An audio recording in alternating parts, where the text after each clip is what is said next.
Hello, my name is Nikhil and welcome to my YouTube channel. So in today's class we will study about electric charges and fields. This is NCERT chapter 1 in which we will study about Gauss law and its application. So this is the last topic of this first chapter. So let's discuss this topic. अब ये Gauss law को समझने के लिए आपको सबसे पहले समझना होगा इलेक्ट्रिक फ्लक्स. अब इलेक्ट्रिक फ्लक्स क्या होता है? तो इलेक्ट्रिक फ्लक्स जो होता है आपको ये बताता है कि एक कितना इलेक्ट्रिक फील्ड लाइंस क्रॉस कर रहा है एक गिवन एरिया से. सपोज दैट एक एरिया लिया आपने ए, इस एरिया से कितना इलेक्ट्रिक फील्ड लाइंस पास कर रहा है, वही क्या होता है? इलेक्ट्रिक फ्लक्स होता है. तो जैसे ये पॉजिटिव चार्ज गिवन है, इस पॉजिटिव चार्ज से क्या होता है? इलेक्ट्रिक फील्ड लाइंस का डायरेक्शन आउटसाइड की ओर होता है. तो जितना ये एरिया क्लोज होगा, इसके नज़दीक होगा, तो उतना number of electric field lines उससे पास करेगा, और जितना दूर होगा ये एरिया उतना कम इलेक्ट्रिक फील्ड लाइंस उससे क्रॉस करेगा. तो इलेक्ट्रिक फ्लक्स जो ए का होगा वो ज़्यादा होगा बी से. तो यही होता है इलेक्ट्रिक फ्लक्स की कितना number of electric field lines cross कर रहा है. तो electric flux uniform external field में क्या होता है? तो ये पहले भी हम लोग देख चुके हैं कि इलेक्ट्रिक फ्लक्स जो होता है, एक यूनिफॉर्म इलेक्ट्रिक फील्ड लिया, उसमें क्या एक एरिया लिया, इसमें क्या है कितना इलेक्ट्रिक फील्ड लाइंस क्रॉस कर रहा है, वही इलेक्ट्रिक फ्लक्स बताता है. इसलिए इलेक्ट्रिक फ्लक्स का सीधा डिफिनेशन हो जाता है इलेक्ट्रिक फील्ड इनटू एरिया. ठीक है, कितना इलेक्ट्रिक फील्ड लाइंस क्रॉस कर रहा है इस एरिया से, तो इसलिए इलेक्ट्रिक फ्लक्स का हो जाता है क्या, उसको डिनोट करते हैं फाई से, and phi is equal to E into A. ठीक है, तो जब एरिया एकदम परपेंडिकुलर है किसके? इलेक्ट्रिक फील्ड के. ठीक है, तो इसका इलेक्ट्रिक फ्लक्स क्या हो जाता है? ई इंटू ए हो जाता है, इलेक्ट्रिक फील्ड इंटू एरिया हो जाता है. अगर ये पैरेलल हो जाएगा तो इलेक्ट्रिक फ्लक्स क्या हो जाएगा? जीरो हो जाएगा, क्योंकि कोई भी इलेक्ट्रिक फील्ड लाइंस इसको क्रॉस नहीं कर रहा है. अब अगर ये एंगल थीटा पे टिल्ट कर दिया जाए ये एरिया, तो आपका वो हो जाता है इलेक्ट्रिक फ्लक्स ई ए कॉस थीटा. ठीक है, कॉस थीटा एंगल पे वो ये हो जाएगा. तो इलेक्ट्रिक फ्लक्स जो होता है यूनिफॉर्म इलेक्ट्रिक फील्ड में तीन डिफरेंट तरीकों से दिखाया गया है कि एक, जब इलेक्ट्रिक फील्ड परपेंडिकुलर होगा इस एरिया पे तो electric field into area that is E into A होगा. जब पैरेलल होगा एरिया उस इलेक्ट्रिक फील्ड के तो आपका इलेक्ट्रिक फ्लक्स जो होगा वो जीरो होगा. और जब आपका एक एंगल थीटा पे टिल्ट होगा वो एरिया, तो आपका इलेक्ट्रिक फ्लक्स जो होगा वो ई ए कॉस थीटा होगा. तो ये तीन बेसिक कंडीशन है इलेक्ट्रिक फ्लक्स के लिए. इसलिए अब हम लोग समझते हैं गॉस लॉ. गॉस लॉ क्या कहता है कि अगर एक चार्ज Q जो है उसको इनक्लोज किया जाएगा एक आर्बिट्री क्लोज सरफेस में, तो total electric flux phi E जो होगा उस क्लोज सरफेस के थ्रू, फाई ई वो हो जाएगा क्लोज इंटीग्रेशन के अंदर E into D A is equal to q, जितना चार्ज इनक्लोज हुआ that is q enclose charge upon epsilon naught. तो यही है Gauss law. So Gauss law states that if a charge Q is enclosed by an arbitrary closed surface, then total electric flux phi E through the closed surface is phi E is equal to, under the closed integration loop, vector E into vector dA, which is equal to Q enclosed upon epsilon naught. तो ये था आपका Gauss law. अब Gauss law का application समझते हैं. तो application of Gauss law में सबसे पहले आता है आपका electric field infinitely long charge wire के कारण. तो इन्फानाइटली लॉन्ग चार्ज वायर के कारण आपको क्या कैलकुलेट करना है? इलेक्ट्रिक फील्ड कैलकुलेट करना है. तो आप क्या करोगे? सबसे पहले एक चार्ज वायर ले लोगे, उस चार्ज वायर में कितना है इलेक्ट्रिक फील्ड, चार्ज डेंसिटी कितना उसका? तो लेमडा है. आपको इस पॉइंट P पे आपको इलेक्ट्रिक फील्ड निकालना है. तो ये जो है इलेक्ट्रिक फील्ड बनाएगा इस तरह से. तो ये क्या बन जाएगा? आपको एक सिलेंडर का फॉर्म ले लेगा, इस सिलेंडर का फॉर्म ले लेगा, और ये हो जाएगा क्या आपका, इस तरह से डायग्राम हो जाएगा इसका, जिसमें देखिए कि ये जो है इलेक्ट्रिक फील्ड इस एरिया के अपर या लोअर लेवल पे क्या है? परपेंडिकुलर है एन कैप के, मतलब इसके और इस टॉप लेवल है और बॉटम लेवल है दोनों पे इलेक्ट्रिक फील्ड क्या है? परपेंडिकुलर है उसके एरिया पे, और जो कर्व सरफेस है उस पे क्या है? ये पैरेलल है. तो इसलिए यहाँ पे क्या है? तीन सरफेस है, एक तो आपका टॉप सरफेस, एक नीचे बॉटम सरफेस, और एक कर्व सरफेस. ठीक है, जिसमें टॉप और बॉटम सरफेस पे आपका जो इलेक्ट्रिक फील्ड है वो परपेंडिकुलर है, और जो कर्व सरफेस है उस पे आपका पैरेलल है वो. तो और ये जो लेंथ लिया है आपने कितना लिया है, एल लिया है, और इससे चार्ज डेंसिटी कितना है, लेमडा है, ठीक है। तो इसलिए आपका क्या हो जाएगा, तो गॉस लॉ से क्या आ जाएगा आपका, phi E is equal to under close loop E into D A. अब ये जो electric field into D A जो एरिया है ये क्या हो जाएगा आपका, तो एक तो कर्व सरफेस के लिए हो जाएगा, एक टॉप सरफेस के लिए हो जाएगा, एक बॉटम सरफेस के लिए हो जाएगा। और चूंकि आपका ये टॉप सरफेस बॉटम सरफेस में cos 90 का वैल्यू जीरो हो जाता है, इसलिए ये दोनों वैल्यू आपका जीरो हो जाएगा, ठीक है।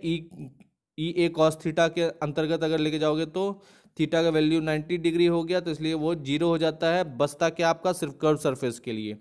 तो इसलिए जो ये कर्व सरफेस के लिए बचा वो जो होता है वो क्या हो जाएगा, तो वो हो जाएगा आपका क्या, तो गॉस लॉ के हिसाब से फाई इज इक्वल टू जो फ्लक्स होता है वो हो जाएगा कर्व सरफेस का जो एरिया होगा ई इंटू डी ए, जो फ्लक्स होगा उसमें इंटीग्रेशन के अंदर वो होगा क्यू इनक्लोज, चार्ज जो इनक्लोज होता है अपॉन एप्सिलॉन नॉट। तो चार्ज जो इनक्लोज हुआ अपॉन एप्सिलॉन नॉट, यही क्या था integration E into D A. अब देखिए जो सिलेंडर का जो एरिया होता है वो क्या होता है आपका 2 पाई आर एल होता है, और Q जो है कितना चार्ज कितना इनक्लोज्ड हुआ है, तो चार्ज डेंसिटी इनटू लेंथ, मतलब उस पार्टिकुलर वायर में कितना चार्ज है प्लस प्लस प्लस वो लेमडा बताता है, और टोटल निकालना है Q, तो आप उसके लेंथ से उसको मल्टीप्लाई कर दोगे तो चार्ज इनक्लोज जो होगा वो कितना हो जाएगा आपका लेमडा एल हो जाएगा। तो इसलिए क्या हो जाएगा आपका E इंटू डी ए के जगह पे आप क्या करोगे, एरिया निकाल लोगे, और वो इक्विवेलेंट होगा Q upon epsilon not. Q का वैल्यू हो जाता है, Q इनक्लोज का वैल्यू हो जाता है आपका कितना, लेमडा एल हो जाता है, और एप्सिलॉन नॉट का वैल्यू हो जाता है जो भी है, ठीक है। तो ये क्या है, इसमें क्या है, अब एरिया का वैल्यू 2 पाई आर एल होता है सिलेंडर का, और ये इलेक्ट्रिक फील्ड हो गया, और ये आपका क्यू का वैल्यू लेमडा डेल एल हो गया, और ये आपका एप्सिलॉन नॉट हो गया। तो इसलिए फाइनली क्या होगा, इसमें एल और एल कैंसिल हो गया आपका, और ये 2 पाई आर जो है यहाँ नीचे एप्सिलॉन नॉट के साथ आ गया, तो 2 पाई एप्सिलॉन नॉट आर आ गया, और ऊपर में ये लेमडा एज इट इज रह गया, ठीक है। तो इसलिए आपका इलेक्ट्रिक फील्ड हो गया E equal to 1 upon 2 pi epsilon naught lambda upon R, और वेक्टर फॉर्म में इसको लिखा जाएगा 1 upon 2 pi epsilon naught lambda upon R R cap. आई बात समझ में। तो ये था आपको कि एक infinitely long straight charge wire के कारण जो इलेक्ट्रिक फील्ड होगा वो कितना होगा। आई बात समझ में। अब आते हैं एक प्लेन शीट के कारण, एक इन्फिनाइट प्लेन शीट के कारण कितना इलेक्ट्रिक फील्ड होगा। तो उस इनफ्लाइट प्लेन शीट में क्या है, चार्ज डिस्ट्रीब्यूटेड है, और उसके कारण कितना आपको इलेक्ट्रिक फील्ड होगा वो कैलकुलेट करना है। तो यहाँ क्या है, एक इस तरह से हम लोगों ने ले लिया, ठीक है, एक सरफेस ले लिया, उस पर चार्ज डिस्ट्रीब्यूटेड है, वो चार्ज डिस्ट्रीब्यूटेड कितना है, तो उसका डेल दिया गया डेंसिटी, और एरिया उसका ए है, तो इसलिए total charge Q equal to del A हो जाएगा। अब यहाँ पे क्या है आपका, तो यहाँ पे देखिए कि आपको इस सरफेस इस पे सारा चार्ज परपेंडिकुलर, इसलिए ये क्या हो जाएगा, जीरो हो जाएगा। सिर्फ एक चार्ज यहाँ पे अलाइन किया, एक यहाँ पे अलाइन किया, तो दो इलेक्ट्रिक फील्ड सिर्फ यहाँ पॉइंट P पे यहाँ रहेगा, और ये P डैश पे रहेगा। तो इसलिए ये गॉसियन सरफेस पे ये क्या परपेंडिकुलर है, इलेक्ट्रिक फील्ड जो है ये परपेंडिकुलर, इसलिए यहाँ पे सारा चार्ज क्या जीरो हो जाएगा, सारा फ्लक्स जीरो हो जाएगा, ठीक है। अब सिर्फ यहाँ पे आप इलेक्ट्रिक फ्लक्स कैलकुलेट करोगे इस दो पॉइंट पे, तो वो पॉइंट क्या है, तो एक P है एक P डैश है। तो इसलिए क्या हो गया आपका, electric flux is equal to integration under close loop E into D A, जिसमें कर्व सरफेस के लिए ये हो गया, और आपका P डैश के लिए ये दोनों हो गया, P और P डैश के लिए आपका इलेक्ट्रिक फ्लक्स। अब कर्व सरफेस पे ये जीरो हो जाएगा, तो बचा क्या, P और P डैश का E इंटू डी ए, और ये इक्विवेलेंट होगा गॉस लॉ से क्या, Q इनक्लोज कितना हुआ अपॉन एप्सिलॉन नॉट, तो Q enclose upon epsilon naught. तो ये वैल्यू जो है आपका ये हो जाएगा कितना, तो E D A P dash पे और P पे, और ये P डैश पे, दोनों छोरों दोनों टॉप और बॉटम पे जो सिलेंड्रिकल सरफेस है उस पे। तो ये क्या हो जाएगा आपका 2E हो जाएगा, दोनों E क्या हो जाएगा, ऐड हो जाएगा, और ये इक्विवेलेंट होगा Q enclose upon epsilon not के। तो ये जो वैल्यू है आपका क्या हो जाएगा, रिड्यूस होके वो हो जाएगा 2E, ठीक है, और ये DA, और ये हो जाएगा क्या, del A upon epsilon naught. अब ये डेल ए क्या है, तो उस पर कितना चार्ज डेंसिटी है सरफेस पे, और ए उसका एरिया, तो टोटल चार्ज क्यू कितना इनक्लोज है वो हो जाएगा डेल इंटू ए, ठीक है। तो अब ये इक्वल मैग्नीट्यूड में क्यों, क्योंकि जो मैग्नीट्यूड इलेक्ट्रिक फील्ड का वो क्या इक्वल है, क्योंकि दोनों सरफेस भी क्या है इक्वल है, यूनिफॉर्म है, इसलिए क्या है एक को हमने इस तरह से लिख लिया टू ई इंटीग्रेशन पी से d A equal to del A upon epsilon naught. अब क्या है आपको इसमें डी ए जो होगा वो क्या हो जाएगा, तो डी ए का वैल्यू सिंपल इसको ए लिख देंगे, एरिया हो जाएगा। तो आपका 2EA, इसलिए जो वो पॉइंट पे 2DA का जगह ए पुट कर दो, यहाँ पे 2E तो था ही, 2EA हो गया, ये equal to del A upon epsilon naught हो गया, जिसमें आपको ए कैंसिल हो गया, तो ये बचा क्या ई बचा, और ये 2 को इधर एप्सिलॉन नॉट के साथ ले आएंगे और उधर बचा डेल सिर्फ, तो ई इक्वल टू क्या हो जाएगा आपका E equal to del upon 2 epsilon naught हो गया।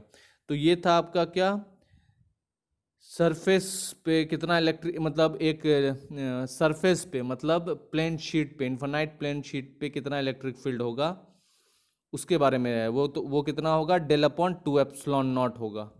आई बात समझ में। तो ये था आपका electric field due to infinite plane sheet. अब आते हैं बात करते हैं electric field due to parallel charge infinite sheet.